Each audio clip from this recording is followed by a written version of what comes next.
எல்லாருக்கும் வணக்கம். Facebook, YouTube, Instagram ஃப்ரெண்ட்ஸுங்களுக்கு எல்லாருக்கும் நான் கர்நாடகத்துலேருந்து சுரேஷ் குருஜி என்ற சுரேஷ் பாபு பேசுகிறேன். உங்கள்கிட்ட பேசணும்னு நினச்சிட்டே இருந்தேன். இன்றைக்கி நேரங்காலம் அமைஞ்சிருக்கு, நான் பேசலான்ட்ருக்கேன். கடைசி வரைக்கும் பாருங்கள். இதில் ஒரு விஜய்க்கு ஒரு ஆபத்தான விஷயம் இருக்குது, அதை சொல்கிறேன். எந்த டேட்டில் வருது என்னன்னு. இப்போ நான் 22ஆம் தேதி டிசம்பர் மாதம் 25 சொல்லியிருந்தேன், முதல்வர் விஜய் தான் ஆவார்னு சொல்லி. அதே மாதிரி முதல்வர் ஆயிட்டார். பாருங்கள், அவருடைய நேரங்காலம் எப்படி அமையுதுன்னா, அவருக்கு 2, 5, 7 லக்கி நம்பர். பட் 2026 ஆன பிறகு 3, 6, 9 வரைக்கும் லக்கி நம்பர். நான் துல்லியமாக இவர் ராசி நட்சத்திரத்தில் வச்சு கணிச்சு பார்த்து சொல்லிட்டுருக்கேன். ஒருத்தர் ஒரு மாதிரி பேசினாங்க. நான் பேசுனது கரெக்டாக அப்படியே அமைஞ்சிச்சு. அவர் ஜெயிச்ச சீட் எவ்வளவு? 108. 108ன்னா நியூமராலஜி பக்கம் அதை கூட்டினா 108னா 9 ஆச்சுங்களா. இப்போ முதல்வர் ஆன பிறகு எல்லா கட்சிக்காரங்களுக்கும் அவங்களுக்கு சப்போர்ட் பண்ண பிறகு வந்திருக்குது 144 அப்படின்னா அது 9. இது மட்டும் ட்விஸ்ட் இல்லை.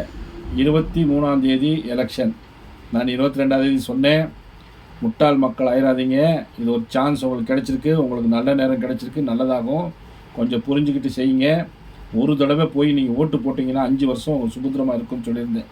அதுக்காக தமிழ்நாடு மக்கள் எல்லாம் ஓட்டு போட்டிருந்தீங்க. எல்லாருக்கும் உங்களுக்கெல்லாம் வணக்கம். விஜய் இன்னைக்கு சிஎம் ஆயிருக்காரு.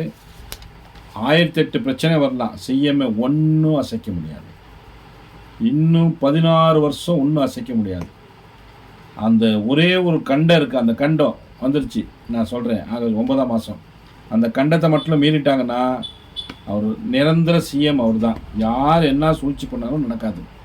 அதனால் இப்போ உதாரணம் சொல்ல போகணும்னா, எல்லோரும் என்னென்னமோ பேசுகிறாங்க. இல்லை அந்த சீட்டு இது அவங்களது கட்சி, இந்த கட்சி தாவுதல் சட்டம், அவங்கள டிஸ்மிஸ் பண்ணுவாங்க, சஸ்பெண்ட் பண்ணுவாங்க. ஆமாம், ஒரு கட்சியிலேருந்து இன்னொரு கட்சிக்கு போனால் அது எம்எல்ஏ இது போயிடும். அதனால தான் அந்த சட்டத்தை கொண்டு வந்திருக்காங்க. அந்த சட்டத்தை கொண்டு வந்திருக்கிறதுனால தான் அப்படியெல்லாம் நடக்கூடாதுன்னு அந்த சட்டத்தை கொண்டு வந்துருக்காங்க இல்லையா. அதனால் நான் என்ன சொல்கிறேன்னா, இப்போ இந்த உதாரணம் சொல்கிற வச்சுங்க, டிஎம்கேலேருந்து 8லேருந்து எனக்கு தெரிஞ்ச மாதிரி 8லேருந்து 10, 12 சீட்டு ராஜினாமா பண்ணிடுவாங்க, ரீசன் எழுதிடுவாங்க. எழுதிட்டு திரும்ப பை எலெக்ஷன் வரும், டிவிக்கேலேருந்து எலெக்ஷன் நின்று அவங்க டிவிக்கு எம்எல்ஏ ஆயிடுவாங்க. அதே மாதிரி 10லேருந்து 15 சீட்டு அண்ணா டிஎம்கேலேருந்து வந்துடுவாங்க, ரீசன் எழுதிடுவாங்க, வந்துடுவாங்க. அப்போ 10, 15, 25 சீட் ஆகிப்போச்சு. இப்போ 25 சீட்டுன்னா 223 தொகுதி. 223 தொகுதியில் 25 லெஸ் ஆச்சுன்னா எவ்வளோ சீட் வரும்? ஆட்சி அமைஞ்சிட்டு போகலாம். இப்படி கூட செய்யலாம். அவர் கூட யார் நல்ல புத்திசாலிங்களை எந்த சொல்லியிருந்தா கூட செஞ்சுருக்கலாம். அப்படி கூட செஞ்சுட்டு போகலாம். 100% சக்ஸஸ்ஃபுல் ஆகும். ஏன்னா இது கர்நாடகத்தில் நடந்திருக்கு. விஜய் அவர்களே, முதல் மந்திரி விஜய் அவர்களே, நல்லதே நடக்கட்டும், நல்லதாகட்டும். என் சிவன் உங்களுக்கு அருள் கொடுப்பான். என் சிவன் உங்க கூட இருப்பான், நல்லது செய்வான். கர்நாடகத்தில் இருக்க 1.25 கோடி மக்கள் மேலே இருக்காங்க. நீங்கள் சிஎம் ஆகணும்னு ஆசைப்பட்டாங்க. நீங்கள் சிஎம் ஆனால் நல்லா இருக்குன்னு சொல்லி ஆசைப்பட்டாங்க. அதே மாதிரி நீங்கள் ஆயிட்டீங்க. எத்தனை கோயில், எத்தனை வேண்டுதல், எத்தனை கெடா வெட்டு, எத்தனை கோழி வெட்டு இங்கே கர்நாடகத்தில் நடந்திருக்கு. நீங்கள் சிஎம் ஆனோடனே இன்றைக்கி எந்த கல்யாணம், திருமண மண்டபம் வந்தாலும் விஜய் ஃபோட்டோ இருக்கும். எந்த கோயில், மாரியம்மா கோயிலில் கூழ் ஊற்றுறாங்கனாலும் விஜய் ஃபோட்டோ இருக்கும். அவ்வளோ ஒரு பேரும் புகழமாக இன்றைக்கி நீங்கள் வந்திருக்கீங்க. அந்த வந்ததுனால தமிழ்நாடு மக்களை மட்டும் ஏமாத்திடாதீங்க. ஒரே தடவை எல்லாத்தையும் செய்ய முடியாது. கொஞ்சம் கொஞ்சமாக நீங்கள் ஏன் மீடியாட்ட வரமாட்டேன்னு எனக்கு தெரியும். மீடியாக்கிட்ட எதுக்கு வரக்கூடாதுன்னு எனக்கு தெரியும். இத்தனை நாள் எந்த மீடியா வந்துச்சு உங்கள்கிட்ட? இப்போ உங்களை விமர்சனம் பண்ணிச்சு. நான் சத்யன் டிவியில் உங்களை பார்த்துருக்கேன். அதை விட்டால் எந்த சேனல்காரங்களும் போடல. இதில் ஜெயா டிவின்ட்டு சுத்தமாக போடலை. ஜேன்னு ஒரு டிவி இருக்குல்ல, அண்ணா டிஎம்கே, அதில் சுத்தமாக உங்களை போடல. டிஎம்கேக்காரங்க ஒரு செகண்ட் போட்டு அப்படி எடுத்துருவாங்க. சன் டிவியில், கலைஞர் டிவியில், இதிலெல்லாம். ஏன்னா நீங்கள் காசு கொடுக்கலாம் அந்த டிவிக்கு. அந்த டிவிக்காரங்க எல்லாம் சொன்னாங்க 2 சீட் 6 சீட் வரும்னாங்க. இன்றைக்கி எவ்வளோ வந்திருக்கு? இதுதான் மக்களால் தேர்ந்தெடுக்கப்பட்ட ஆட்சின்னு சொல்கிறது.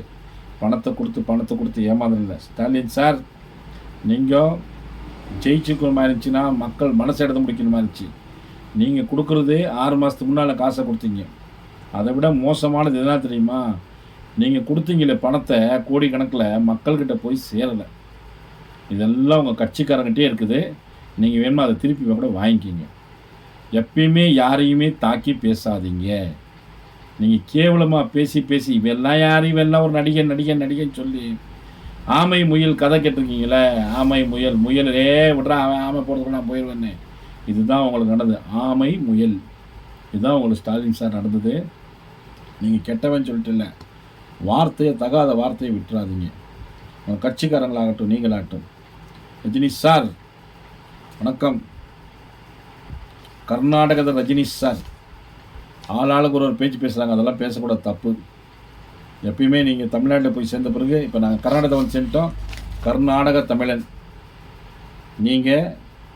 நீங்கள் போய் தமிழ்நாட்டில் சேர்ந்துட்டீங்க, அங்கே போய் தமிழ்நாடு கர்நாடகான்னு வந்துருச்சிங்க. அங்கே நீங்கள் கன்னடா இருந்தால் கூட தமிழனாக வாழ்ந்துட்டுருக்கீங்க. உங்களை கொஞ்சம் சில பேர் கேவலம் பேசுகிறாங்க. ஏன்னா வயசில் சின்னவனானாலும் அது என்னமோ சொல்லுவாங்களே, கடுகு சிறுசாலும் காரமாக இருக்குமா, மிளகு கடுகு இதெல்லாம். ஏன் நீங்கள் போய் பார்த்துருந்து என்ன இருந்திருக்கும்? தப்பு ஒன்றும் இல்லையே. ஒரு பக்கம் நடிகர் உங்களுக்கு ஃப்ரீ ஆயிடுச்சு, அந்த சூப்பர் ஸ்டார் இடம் உங்களுக்கு ஃப்ரீ ஆயிடுச்சு, இன்னொரு 10-20 படம் நடிச்சு போகலாம். அந்த மாதிரி இருக்கிற நேரத்தில் நீங்கள் போய் பேசியிருந்தால் நல்லதாக இருந்திருக்கும், ஆசீர்வாதம் பண்ணியிருக்கலாமாச்சு. கவலைப்படாதீங்க, விஜய் உங்கள் வீட்டுக்கு வருவார், கண்டிப்பாக வருவார், உங்கள் வீட்டுக்கு வந்து பேசிட்டு வருவார். அதை பற்றி அவருக்கெல்லாம் ஈகோ கிடையாது. மனுஷனுக்கு நல்லது நடக்கணும், நல்லது செய்யணும்னு ஆசை செஞ்சிட்ருக்காரு. உங்கள் ஆசீர்வாதம், ரஜினிகாந்த் சார் ஆசீர்வாதம் விஜய் மேலே எப்பயுமே இருக்கட்டும். புகழ்ந்து பேசுங்க, அவரை ஆசீர்வாதம் பண்ணுங்க, நல்லா இருக்கட்டும். அதே மாதிரி விஜய் அவர்களே, உங்களுக்கு பிரச்சனை என்னன்னா, ரொம்ப ரொம்ப ரொம்ப ரொம்ப ரொம்ப கஷ்டம் வந்துடும். ஜனவரி, பிப்ரவரி, மார்ச், ஏப்ரல், மே மாதம் வந்துருச்சு. ஏன் இதை விடைச்சு சொல்கிறேன்னா, என்னுடைய ராசியும் லக்னமும் ஒரே தான், நட்சத்திரம் மட்டும்தான் மாற்றிருக்கு. நான் 3 மணி 55 நிமிஷம் பிறந்திருக்கேன், நீங்கள் 12 மணி 5 நிமிஷம் பிறந்திருக்கீங்க. எவ்வளோதான் டிஃப்ரென்ஸ், வேறு ஒன்றும் கிடையாது. நான் 93 அரசியல் இருந்திருக்கேன், 93 அரசியல் இன்றைக்கி வரைக்கும் இருக்கேன். ஆனாலும் இந்த பட்டத்தை கொடுத்துட்டாங்க மக்கள் குருஜின்னு சொல்லிட்டு. நான் சாமி இந்த சாஸ்திரம் பார்க்குறதுல கொஞ்சம் அரசியலில் பார்க்குறதால சாஸ்திரம் நல்லா பார்த்து கணிச்சு சொல்ல எனக்கு தைரியம் இருக்கிறதா. எத்தனை பேர் எம்எல்ஏ ஆவாங்க உங்களதுல? கிட்டத்தட்ட நான் கணக்கு போட்டது வந்து 90லேருந்து 120 சீட் வரும்னு பேரை வச்சு கணக்கு போட்டேன். டேட் ஆஃப் பர்த்தில் அதெல்லாம் துல்லியமாக சொல்லிருப்பேன், இத்தனை சீட்டு தான் வந்திருக்குன்னு. இருக்கட்டும், ஒன்றும் பிரச்சனை கிடையாது. அடுத்து என்ன செய்யணும்னு எங்களை மாதிரி சின்ன சின்ன ஜோசியர்களை கூப்பிட்டு நீங்கள் கூப்பிட்டு பேசுகிற ஒரு ஃபோனில் அலோன் பேசினா கூட போதும், நல்லதே நல்லது நடக்கும். பாருங்கள், உங்களுக்கு எல்லாமே கிடைச்சிருக்கு, உங்களுக்கு எல்லாமே கொடுத்துருக்கான் ஆண்டவன். உங்களுக்கு தூக்கம் கொடுக்க மாட்டான் இனிமேல், உங்களுக்கு தூக்கமே வராது, ரொம்ப கஷ்டப்பட போகிறீங்க. ஏன்னா உங்களுக்கு வந்து அக்டோபர் மாதம் வருது, ஜனவரி, பிப்ரவரி, மார்ச், ஏப்ரல், மே 5 மாதம் முடிஞ்சிச்சு. June, July, August, September, October. இந்த செப்டம்பர் 18 மோசமான நாள் உங்களுக்கு. அதே மாதிரி அங்கேருந்து அக்டோபர் 18, இந்த 18லேருந்து 18 டேட்டு நீங்கள் தாண்டிட்டீங்கன்னா உங்களை யாரும் அசைக்க முடியாது. அதனால் உங்களுக்கு கண்ட இருக்கிறதுனால, உங்கள் ராசி நட்சத்திரம் லக்னத்தில் கண்ட இருக்கிறதுனால, தயவு செய்து நீங்கள் பண்ண வேண்டிய காரியக்கிரமம் என்னன்னா, எல்லாமே கோவிக்காமல் உங்களை ரொம்ப சீண்டி பார்ப்பாங்க, பிரச்சனை எடுத்து பார்ப்பாங்க. இப்போ எப்படி மௌனமாக இருப்பீங்களோ கொஞ்ச நாள் கொஞ்சம் பாசிட்டாக வருவீங்க நெக்ஸ்ட் மந்த்லேருந்து. ஆனால் அதை கொஞ்சம் பாசிட்டை குறைச்சிக்கிட்டு அதை 1 மாதம் நீங்கள் கஷ்டப்பட்டு கோயிலாக சுற்றிட்டு இருந்தீங்கன்னு வச்சுங்களேன், 100% நீங்கள் தான் இருக்கிற உயிரோடு இருக்கிற வரைக்கும் உங்கள் ஆயுஸ் உள்ள வரையும் நீங்கள் தான் செய்யணும். மக்கள் எதிர்பார்க்குறாங்க, எதிர்பார்த்த மாதிரி நீங்கள் செய்வீங்கன்னு எனக்கு நல்லா தெரியும், கண்டிப்பாக செய்வீங்க. உங்களை என்னைக்காச்சும் ஒரு நாள் சந்திக்க என் சிவன் வழி பண்ணி கொடுத்தா நேரில் வந்து சந்திக்கிறதுக்கு நான் இஷ்டப்படுறேன். பார்ப்போம், கஷ்டப்பட்டாச்சா அந்த இஷ்டப்படுறதை வந்து உங்களை பார்க்கணுன்னு ஆசைப்பட்றேன். இந்த தயவு செஞ்சு இந்த வீரா அஸ்ட்ராலஜின்னு சொல்கிற சேனலில் சப்ஸ்கிரைப் பண்ணுங்கள், வியூஸு ஷேர் பண்ணுங்கள். உங்களுக்கு இந்த ஏழப்பட்ட ஒரு குருஜி சுரேஷ் பாபு ஒரு சாஸ்திரம் சொல்கிறவன் ஏதோ ஒரு நல்லதாகட்டும். என் சொந்த ஊர் மதுரை, ஆனால் இருக்கிறது வந்து நான் கர்நாடகா சிவமோகா ஜில்லை பத்ராவதியில் இருக்கேன். அதனால் சொல்கிறேன், தயவு செஞ்சு இன்றைக்கி கூட கண்ணில் தண்ணி வந்து நினச்சிதான். எத்தனை பேர் உங்களுக்கு அழுது எல்லாம் பேசுகிறாங்கன்னா அவங்க கண்ணீர் நீங்கள் துடைக்கணும். அவங்க கண்ணீரை துடைக்கணும்னா ஒரே வழி, தனி வழின்னு வைங்களே, அந்த மாதிரி தனி வழியாக நின்று சிந்திச்சு செய்யுங்க. கண்டிப்பாக சக்ஸஸ்ஃபுல் ஆகும். உங்களை யாரும் ஒன்றும் பண்ண முடியாது. அதனால் தயவு செஞ்சு இந்த ஆகஸ்ட்டு, அக்டோபர் 9ஆம் மாதம் 18லேருந்து 10ஆம் மாதம் 18 வந்து அது வரைக்கும் கொஞ்சம் கஷ்டப்படணும். வெள்ளிக்கிழமை டு வெள்ளிக்கிழமை வரும். அது வரைக்கும் நீங்கள் கஷ்டப்பட்டீங்கன்னா உங்களை யாரும் ஒன்றும் செய்ய முடியாது. நீங்கள் கான்டாக்ட் பண்ணணுன்னா 8050105206 இந்த நம்பரை அதில் போட்டு விடுவாங்க. அது பாருங்கள். அதை பார்த்துட்டு நான் முத செய்கிறேன் யூடியூப்பு. இந்த யூடியூப் ஃபாஸ்ட்டாக போக மாட்டுது. தயவுசெய்து தமிழ்நாடு மக்கள் என்ன கொஞ்சம் ஃபாலோ பண்ணி யூடியூப்பை கொஞ்சம் பெருசாக எடுத்து விடுங்கன்னு உங்களை கை கும்பிட்டுக்கிறேன். கூடாணி கூடி மக்களுக்கு, தமிழ் மக்களுக்கு வணக்கம். இந்த சுரேஷ், ஏழப்பட்ட சுரேஷ் குருஜி. உங்களுக்கு எல்லாருக்கும் நல்லதாகட்டும். எப்போ வேணுமானாலும் 7:30 மணிலேருந்து காலையில் 10 மணி வரைக்கும் என்னை அணுகலாம், பேசலாம். எல்லாருக்கும் நல்லதாகட்டும். ஓம் நம சிவாயா, ஓம் நம சிவாயா, ஓம் நம சிவாய நம.